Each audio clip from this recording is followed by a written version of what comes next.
Teoría del vínculo. Enrique Pichon Rivière, capítulo 9. Vínculo e interpretación.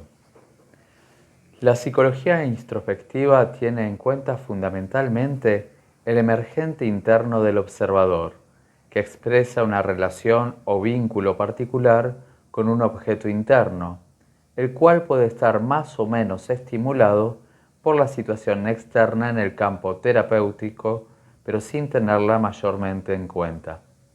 En este caso, la interpretación está construida básicamente desde la situación interna del observador. Mientras se preste especial atención al vínculo interno, nos encontramos en el campo de la psicología introspectiva.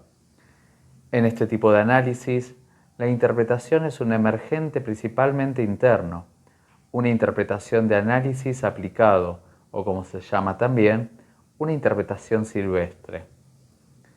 Esto sucede porque solo tiene en cuenta el emergente interno, desprovisto o casi desprovisto de los elementos externos, es decir, de las valorizaciones cualitativas y cuantitativas de la realidad.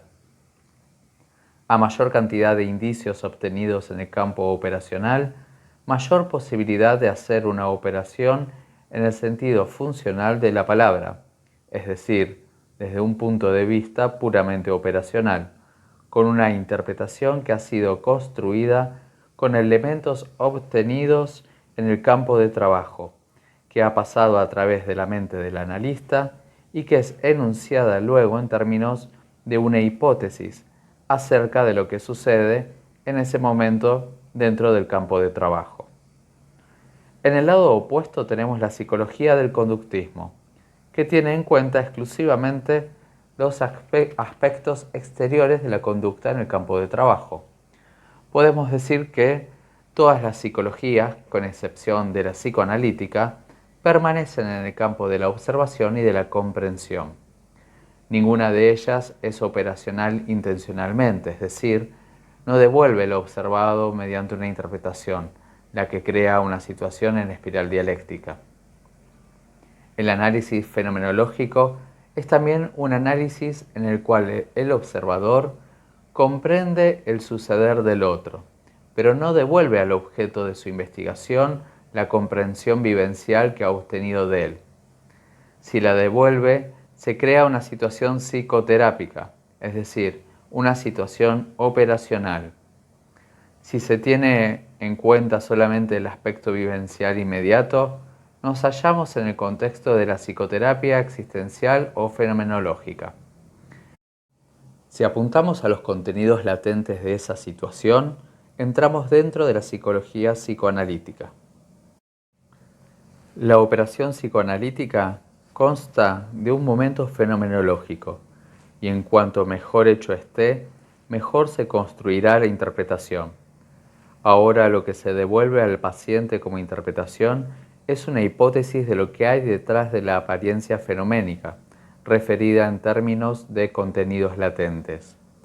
Esta es la característica de la psicología analítica. La psicología criptográfica es la captación de lo que hay de secreto, de lo que está oculto detrás de la apariencia fenoménica. Cripto quiere decir lo secreto. El análisis fenomenológico o la psicoterapia existencial llega a un nivel de comprensión del suceder del existente en ese momento en términos de lo que está sucediendo en el aquí y ahora conmigo. Pero en términos de comprensión no pasa de ser una explicación. La interpretación fenomenológica o existencial se refiere al suceder inmediato, es decir, al contenido manifiesto de lo que el sujeto está queriendo decir. Una psicoterapia psicoanalítica, para que sea bien realizada y cumpla los requisitos del método científico, debe estar precedida de un momento fenomenológico, o sea, del momento en que se toma el existente.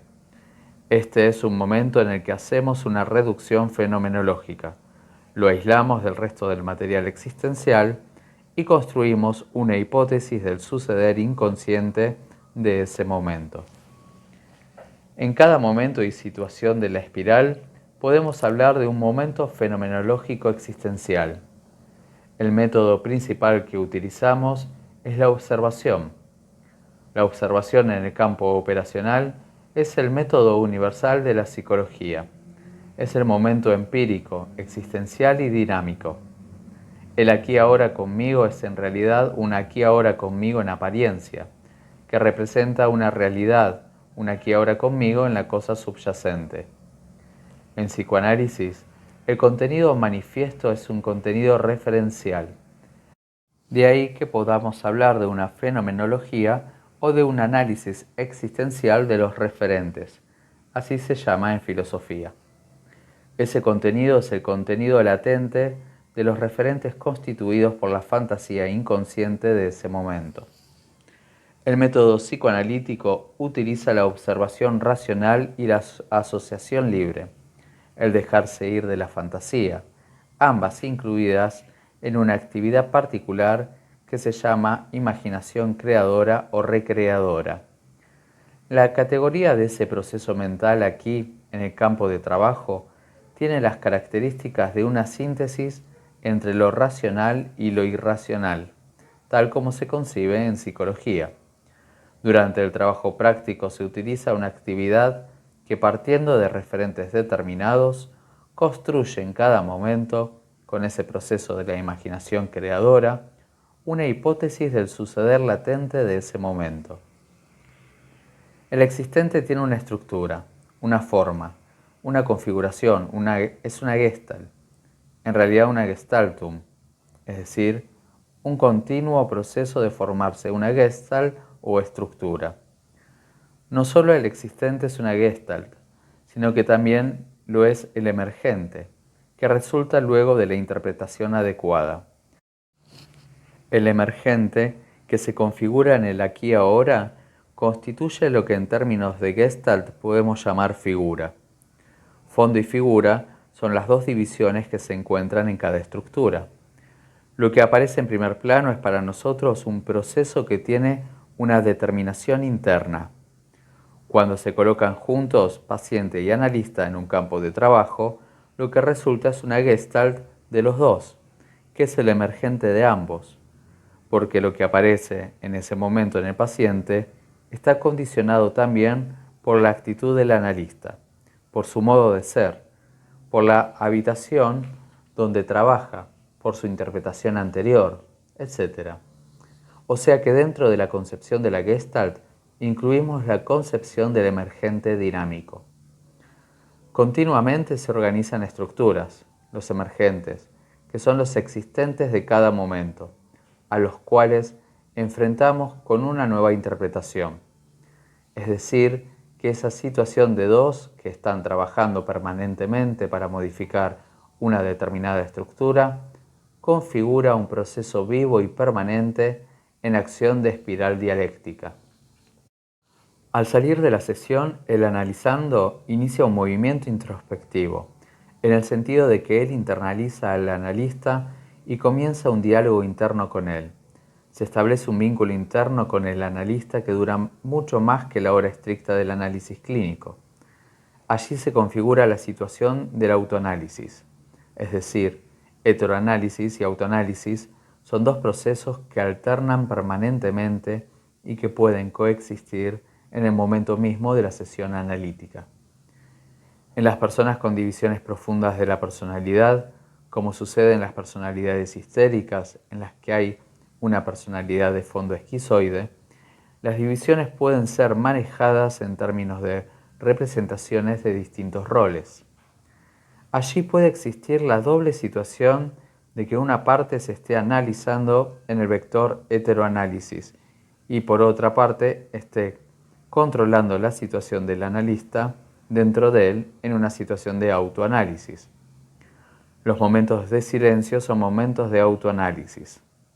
Esto es importante en la práctica porque si sabemos que todo silencio es un momento de autoanálisis, sabemos que la estructura de ese campo operacional está constituida por el yo del paciente y por un objeto internalizado dentro de él. Surge entonces un diálogo que a veces llega a hacerse explícito, configurándose cuadros delirantes de tipo paranoide. El paciente puede hallarse frente al analista y estar musitando algo, conversando con una parte de él con el objeto interno analista, al mismo tiempo que otra parte está estableciendo una comunicación o tratando de establecer una comunicación con el analista. Otra situación puede ser la del autoanálisis, que a veces llega a configurar una situación delirante.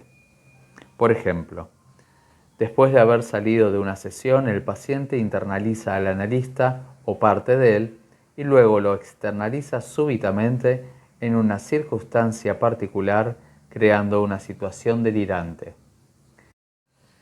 El paciente empieza a adjudicar a los otros, al prójimo en general, las intencionalidades del objeto interno analista introyectado y luego reproyectado afuera.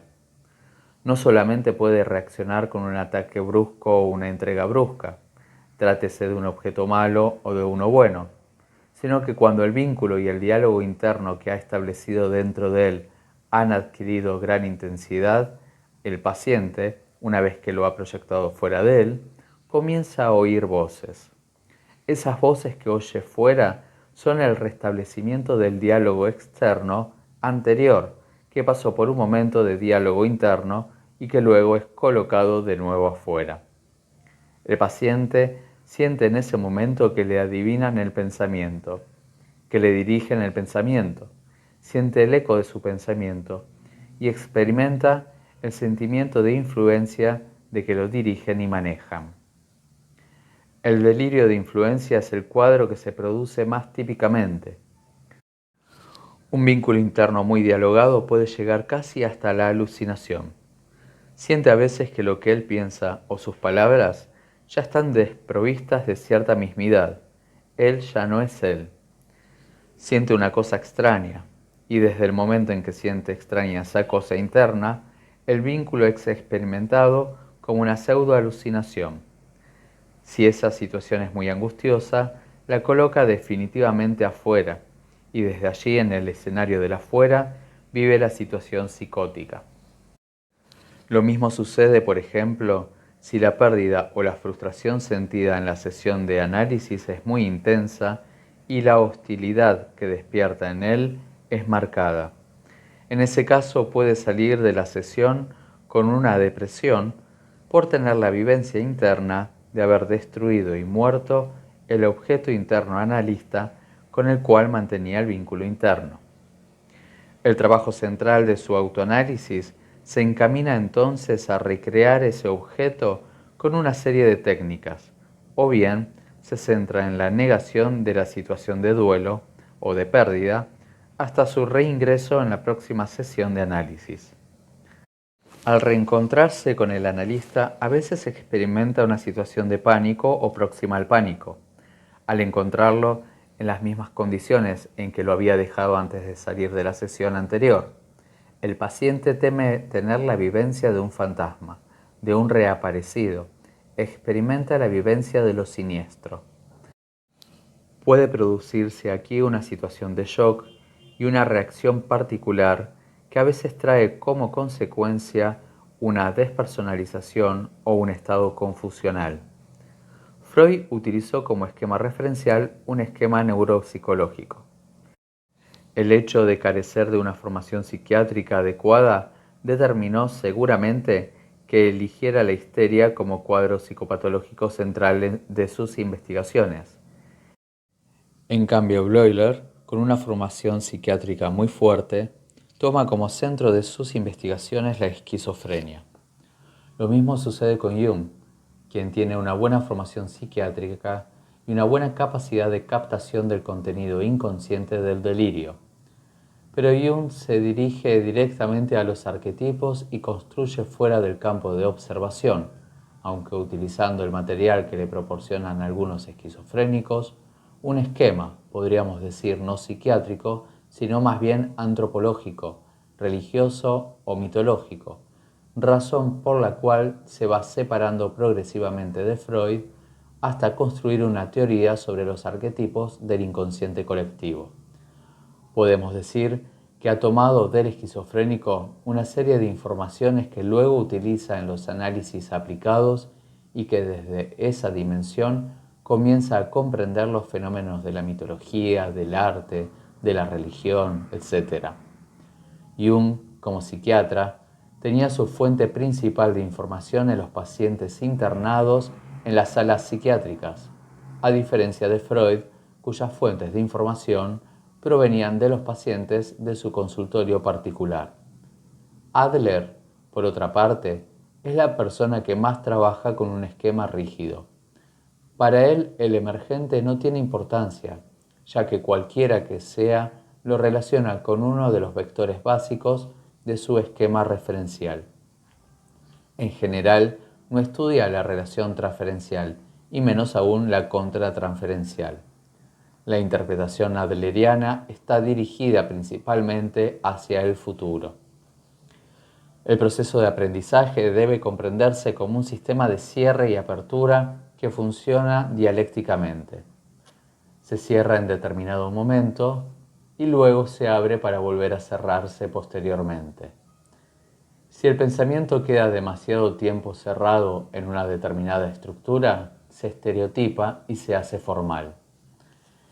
El psicoanálisis debe desprenderse de la posición en círculo cerrado en que se encuentra en la actualidad, ya que desde hace algún tiempo viene repitiendo lo mismo.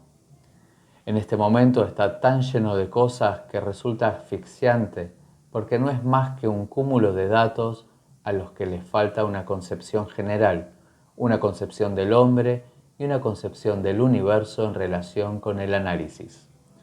Es imposible aceptar que los sistemas filosóficos o las cosmovisiones que se construyen en la filosofía actual no incluyan en su estudio la dimensión del inconsciente. Uno de los vectores de interpretación es el análisis de la situación triangular. Es un escenario que está adentro y que luego empieza a poner afuera, en el cual existen tres personajes principales. La situación analítica es una situación de dos, pero el objetivo básico es descubrir el tercero, ver dónde está situado y qué funciones tiene. Cada cosa que un paciente hace conmigo debemos tratar de entenderla para descubrir en qué sentido está tratando conmigo de defenderse del otro, de escaparse del otro, o bien de seducirme para estar en contra del otro. El análisis empieza de esta manera a dramatizarse, centrándose en la situación triangular, es decir, en el complejo de Edipo. El análisis de la situación transferencial debe incluir al tercero generalmente excluido de la interpretación. O sea que en el fondo es la búsqueda sistemática del tercero y la investigación de la manera en que está actuando en el aquí y ahora conmigo en la situación analítica. Debemos tener siempre presente que lo que se piensa, se quiere o se odia, etc., no es nunca una relación de dos, sino siempre de tres. De modo que tenemos que revisar todo el contenido de la patología mental en los términos de la situación de tres.